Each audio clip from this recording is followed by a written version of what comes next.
Bitna, sous le ciel de Séoul, de Jean-Marie Gustave Leclésio, lu par Sarah Stern.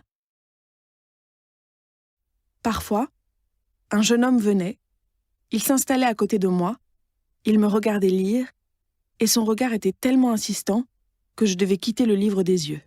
« Excusez-moi, disait-il, mais le magasin doit fermer dans 5 minutes. » J'étais troublée, je rougissais. J'essayais de trouver une raison. Je n'arrive pas à décider quel livre je vais acheter. Je suis désolée. Lui inclinait la tête poliment, comme si ça n'avait pas d'importance. Non, non, vous n'avez pas besoin de décider tout de suite. Vous pouvez revenir demain. Il n'était pas très grand, il avait de jolis yeux noirs en amande et le nez fin. J'ai pensé que je pourrais l'inclure lui aussi, un jour, dans mes personnages favoris. J'ai inventé tout de suite son nom. Je l'ai appelé Monsieur Pak.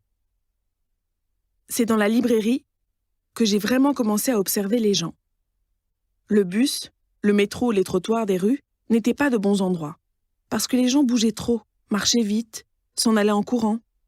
Ou bien au contraire, ils s'arrêtaient et c'était moi qui devenais l'objet de l'observation, la chose la plus terrible qui pouvait m'arriver. Parce qu'en réalité, ce que je voulais, c'était rester invisible, voir sans être vu. Un jour pourtant, quelque chose a changé dans ma vie. Comme je venais de remettre un livre dans les rayons, après l'avoir parcouru, Monsieur Pak est venu me parler. « Venez, m'a-t-il dit, j'ai quelque chose à vous montrer. » Je ne savais pas ce qu'il voulait, mais je l'ai suivi docilement. Peut-être que j'ai imaginé un instant qu'il allait me proposer de travailler dans la librairie, et c'était mon rêve, parce que j'aime beaucoup lire et que j'avais beaucoup besoin d'argent. Ma tante n'arrêtait pas de me dire, pour un oui, pour un non, « Tu nous coûtes très cher. Il va falloir trouver une solution pour payer tes études, ton logement. » Ma cousine le savait, et elle était encore plus horrible. Elle faisait exprès de tout déranger dans la chambre, pour le plaisir de me voir ranger après elle. Monsieur Pak a ouvert le tiroir de son bureau et il m'a tendu une lettre.